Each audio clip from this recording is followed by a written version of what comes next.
Guys, nandito kami sa sa Maktab. Ayan.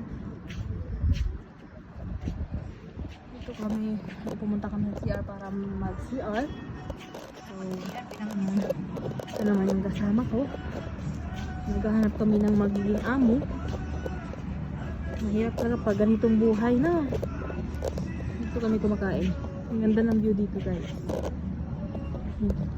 May dagat tapos may restaurant pa. Ha?